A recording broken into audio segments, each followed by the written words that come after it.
ये है भगवत गीता का चौथा अध्याय। पिछले वीडियो में हमने भागवत गीता का तीसरा अध्याय देखा था। अब इस वीडियो के अंदर हम भागवत गीता का चौथा अध्याय देखेंगे। भगवत गीता अध्याय चौथा सारांश। असली गुरु आत्मा है। किसी भी आध्यात्मिक प्रवचन में गुरु केवल उसी सीमा तक पहुंच सकता है जहां तक उसने आत्मा को उजागर किया है। हर युग में एक प्रबुद्ध आत्मा प्रकट होती है। जब भी धार्मिकता कम होती है और अधर्म में वृद्धि होती है, वह अच्छे लोगों की रक्षा करता है, बुराई को नष्ट करता है और समाज में मूल्यों को पुनर्जीवित करता है। अनादि काल से भारत को प्रबुद्ध ऋषियों की एक आकाशगंगा का आशीर्वाद मिला है, जिन्होंने समाज को असत्य से सत्य की ओर, अंधकार से ज्ञान के प्रकाश की ओर, नश्वरता से अमरता की ओर ले जाया है। आत्मा ही कर्म का मुख्य प्रेरक है। आत्मा ही उत्प्रेरक है जो सभी क्रियाकलापों को संचालित करती है, स्वयं स्थिर रहती है। आत्मा का कर्म की गुणवत्ता या तरीके से कोई लेना देना नहीं है और वह उसके परिणाम से अप्रभावित रहती है। तुम्हारे पूर्वजों ने आत्मा की खोज की थी अर्जुन, इसकी खोज करो। कर्म आपको बांधता नहीं है, गलत कर्म आपको बांधता है। सही कर्म वह है जो उच्च आदर्श के लिए समर्पित हो, यह आपको मुक्त करता है। सही कर्म बौद्धिक ज्ञान से उत्पन्न होता है, मन की मात्र सनक और कल्पनाओं से नहीं। शांत मन से जो पिछली असफलताओं या भविष्य के परिणामों की चिंता से ग्रस्त नहीं होता। एक ऐसा मन जो लाभ या हानि, सुख या दुख, सम्मान या अपमान के प्रति संभाव रखता हो। यह तभी हो सकता है जब आप आत्म साक्षात्कार के लक्ष्य में लीन हो। श्लोक 24 से 30 में भगवान की पूजा करने की एक अनूठी विधि बताई गई है। मानवीय गतिविधियों के पूरे दायरे को 12 भागों में विभाजित किया गया है और प्रत्येक को यज्ञ पूजा में परिवर्तित किया गया है। यज्ञ अग्नि पूजा का प्राचीन वैदिक अनुष्ठान है। इसमें हवन कुंड में पवित्र अग्नि में अनाज या घी की आहुति दी जाती है, जो ईंटों से बनी दीवार होती है। जब ईंधन डाला जाता है तो आग प्रज्वलित होती है। आहुति और प्रज्वलन की यह प्रक्रिया कृष्ण द्वारा जीवन की सभी गतिविधियों में लागू की जाती है। इस प्रकार हमें हमारी दैनिक दिनचर्या में भगवान की याद दिलाती है। ये पूजा की एक बहुत ही व्यावहारिक विधि है, बजाय इसके कि हम अपने दैनिक कार्यक्रम से बाहर निकलकर प्रार्थना में लग जाएं, जो कि सबसे अच्छा केवल समय समय पर ही किया जा सकता है। प्रयास यह है कि सांसारिक गतिविधियों को पूरा करते समय ईश्वर के विचार को मन में बिठाया जाए। पूजा 24/7 होनी चाहिए। भगवान के बारे में आकस्मिक कभी कभार सोचा गया विचार बेकार है, क्योंकि यह भौतिक गतिविधियों के ढेर में निष्प्रभावी हो जाता है। फिर भी औसत व्यक्ति के लिए पूजा में शामिल होने के लिए सांसारिक कार्यों को छोड़ना संभव नहीं है। कृष्ण 12 भागों में से प्रत्येक में एक आहुति और जलाने की वस्तु की ओर इशारा करते हैं। इस प्रकार हमारे पूरे जीवन को दिव्य बनाते हैं। इसलिए चाहे आप देख रहे हो, सुन रहे हो, खा रहे हो, सांस ले रहे हो या काम कर रहे हो, आपको अपने जीवन के हर पल में ईश्वरीय कृपा की याद आती है। धीरे धीरे आपका मन उच्चतर में स्थिर हो जाता है। निम्न इच्छाएं समाप्त हो जाती हैं।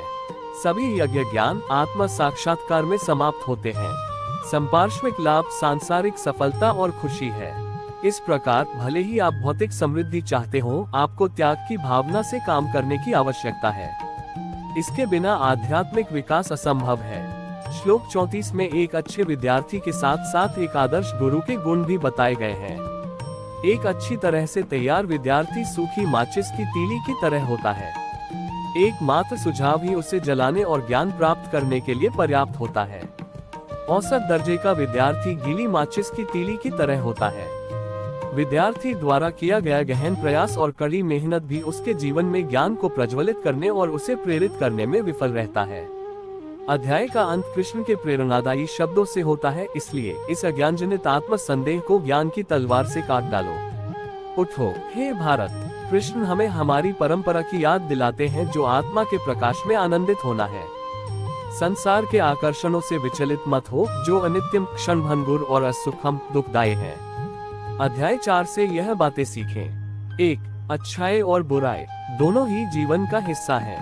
इनमें से किसी को भी खत्म नहीं किया जा सकता। आप केवल अच्छाई के पक्ष में संतुलन बहाल कर सकते हैं। 2. आप जो भी चाहते हैं उसे पा सकते हैं।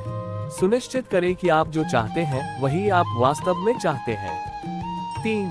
हर व्यक्ति में 3 प्रकार के विचार होते हैं, सत्वगुण, रजोगुण और तामसो गुण। यह अनुपात ही आपके स्वभाव और व्यवसाय को निर्धारित करता है। 4. आत्मा सभी गतिविधियों को सक्षम बनाती है, लेकिन आत्मा कार्य की गुणवत्ता निर्धारित नहीं करती है और परिणाम से अप्रभावित रहती है। आत्मा से अपनी पहचान बनाएं और आप जीवन की उथल पुथल से अप्रभावित रहेंगे। 5. ये जानते हुए भी तुम्हारे पूर्वजों ने कर्म किया था, तुम भी उनके समान कर्म करो। 6. आपको पता होना चाहिए कि क्या करना चाहिए, क्या नहीं करना चाहिए तथा वह निष्क्रिय सिद्धांत क्या है जो सभी कार्यों को समर्थन देता है। 7. उत्तम कर्म इच्छा और अपेक्षा से मुक्त होता है। यह आपको बाहरी चीजों, आंतरिक स्थितियों और कर्म के प्रभावों के साथ सामंजस्य स्थापित करने में मदद करता है। 8. कर्म करते समय ब्रह्म का चिंतन करो। 9. समर्पण करो, जब स्पष्ट न हो तो पूछो और गुरु की सेवा करो। 10. ज्ञान के समान कोई पवित्र करने वाला नहीं है। यह इंद्रिय संयम, भक्ति और श्रद्धा से प्राप्त होता है। भगवद गीता के 4थे अध्याय से मिलने वाली सीखें ये हैं कि असली गुरु आत्मा है। हर युग में एक प्रबुद्ध आत्मा प्रकट होती है जब धर्म और धार्मिकता कम होती है और अधर्म बढ़ता है। भगवान कृष्ण सभी के साथ वैसा ही व्यवहार करते हैं जैसा वे उनके प्रति समर्पित होते हैं। जो लोग ईश्वर के अस्तित्व को नकारते हैं, उन्हें ईश्वर की भौतिक ऊर्जा, माया की सेवा करनी पड़ती है। जो लोग अपने मन को सांसारिक आकर्षणों से हटाकर ईश्वर को लक्ष्य और शरण के रूप में देखते हैं, वे उनकी देखभाल उसी तरह करते हैं जैसे एक माँ अपने बच्चे की देखभाल करती है। भगवद गीता से जुड़ी कुछ और बातें। गीता में 18 अध्याय और 700 श्लोक हैं। गीता के 18वें अध्याय में गीता के समस्त उपदेशों का सार और उपसंहार है। मृत्यु के समय भगवद गीता का अध्याय 8 अर्थात अक्षर ब्रह्म योग सुनाया जाता है।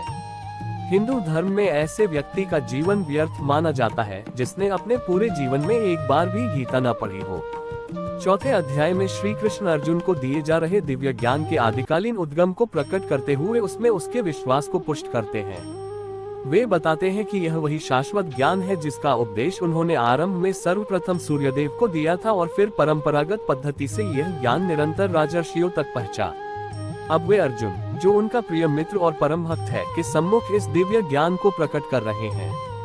तब अर्जुन प्रश्न करता है कि वे श्री कृष्ण जो वर्तमान में उसके सम्मुख खड़े हैं, वे इस ज्ञान का उपदेश युगोपूर्व सूर्यदेव को कैसे दे सके। इसके प्रत्युत्तर में श्री कृष्ण अपने अवतारों का रहस्य प्रकट करते हैं। वे बताते हैं कि भगवान अजन्मा और सनातन है, फिर भी वे अपनी योगमाया शक्ति द्वारा धर्म की स्थापना के लिए पृथ्वी पर प्रकट होते हैं, लेकिन उनके जन्म और कर्म दिव्य होते हैं और वे भौतिक विकारों से दूषित नहीं हो सकते। जो इस रहस्य को जानते हैं वे अगाध श्रद्धा के साथ उनकी भक्ति में तल्लीन रहते हैं और उन्हें प्राप्त कर फिर इस संसार में पुनः जन्म नहीं लेते। इसके पश्चात इस अध्याय में कर्म की प्रकृति का व्याख्यान किया गया है और कर्म, अकर्मण्यता तथा वर्जित कर्म से संबंधित 3 सिद्धांतों पर चर्चा की गई है। इनसे विदित होता है कि कर्मयोगी अनेक प्रकार के सांसारिक दायित्वों का निर्वहन करते हुए अकर्मा की अवस्था प्राप्त कर लेते हैं और इसलिए वे कार्मिक प्रतिक्रियाओं में नहीं फंसते। इसी ज्ञान के साथ प्राचीन काल में ऋषि मुनि सफलता और असफलता, सुख दुख से प्रभावित हुए बिना केवल भगवान के सुख के लिए यज्ञ के रूप में कर्म करते थे। यज्ञ कई प्रकार के होते हैं और इनमें से कई यज्ञों का उल्लेख यहाँ किया गया है। जब यज्ञ पूर्ण समर्पण की भावना से संपन्न किए जाते हैं तब इनके अवशेष अमृत के समान बन जाते हैं। ऐसे अमृत का पान करने से साधक के भीतर की अशुद्धता समाप्त हो जाती है। इसलिए यज्ञों का अनुष्ठान पूर्ण निष्ठा और ज्ञान के साथ करना चाहिए। ज्ञान रूपी नौक की सहायता से महापापी भी संसार रूपी कष्टों के सागर को सरलता से पार कर लेता है।